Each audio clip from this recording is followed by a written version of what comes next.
All right, so this is the Southwest Transit presentation. My name is Kyle.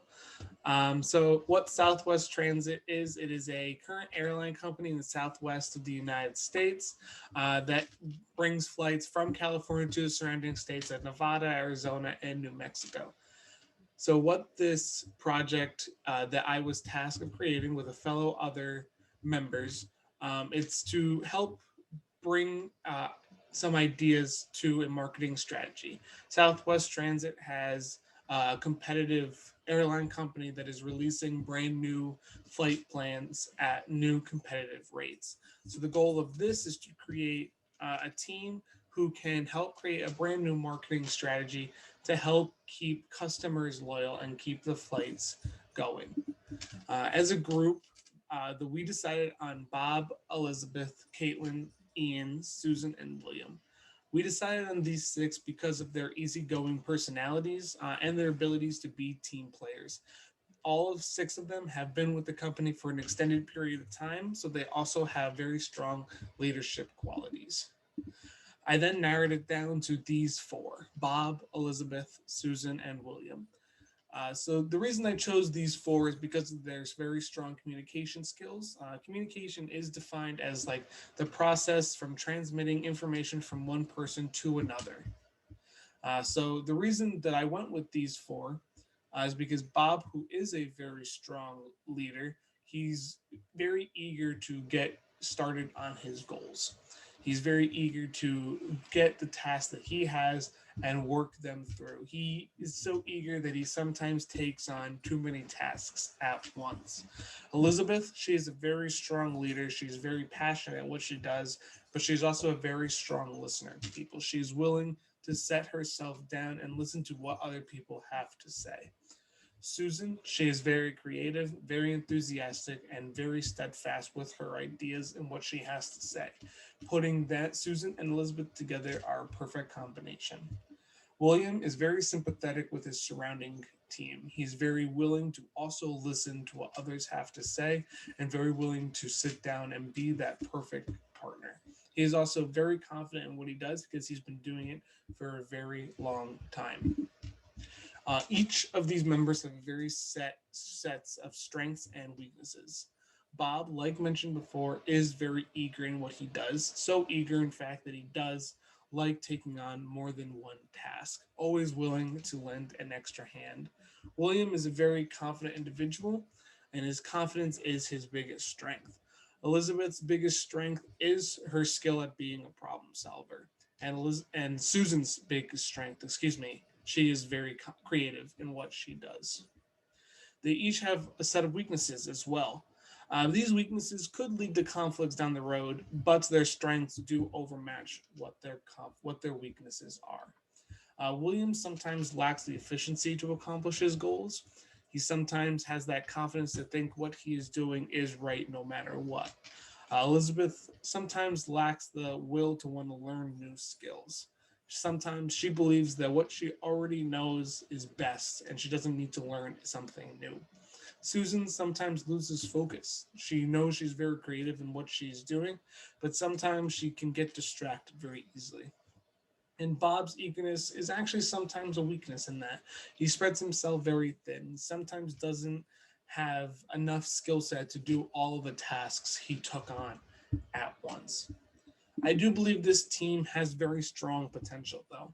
They were all chosen specifically because of what their strengths are and what they bring to this team as a whole. All four have been with this company a very long time. Their longevity makes them understand what is at risk if this team does not succeed.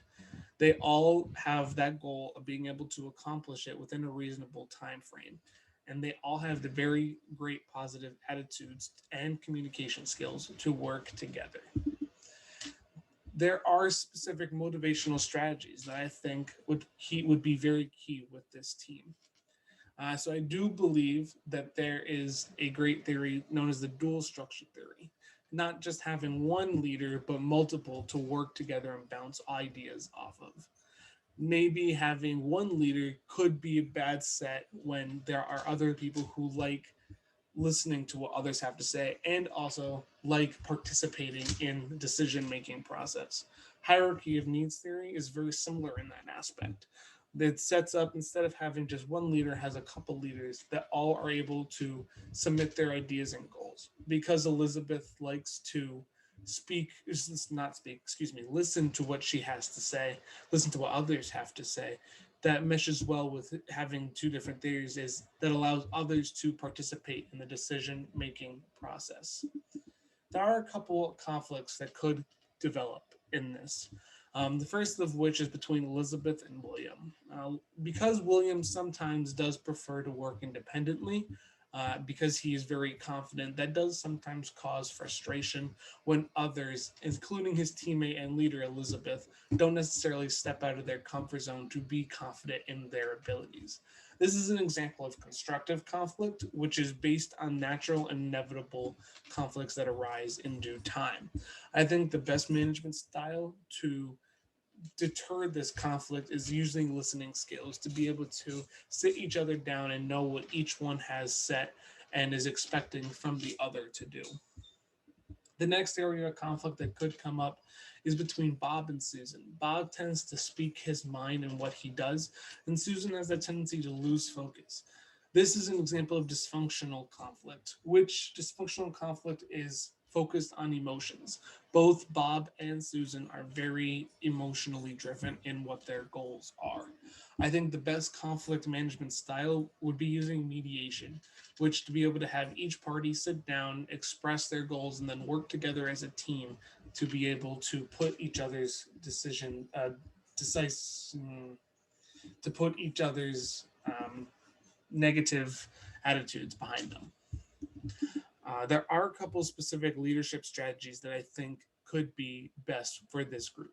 The first of which is the Vroom's decision tree approach. That is using subordinates underneath a leader to participate in decision making. That goes very well with using the motivational strategies of the dual process theory and the hierarchy of needs theory. I think Elizabeth fits this role perfectly because of her open mindedness to listen to others' opinions.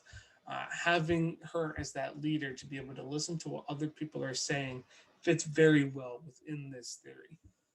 Another great theory for great leaders would be the path goal theory, which also argues that subordinates are motivated by their leader.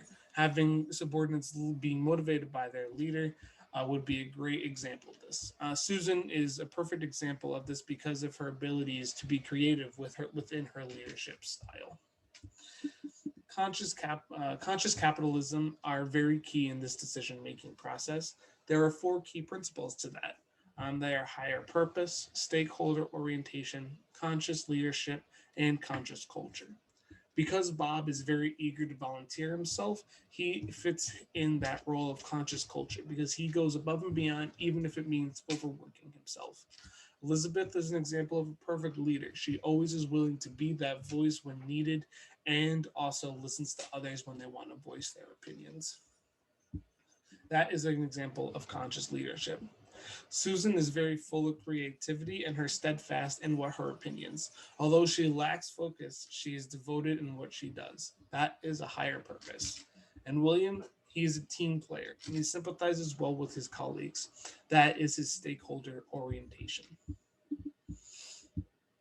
So there are set stakeholders that are at risk if this project were not to succeed.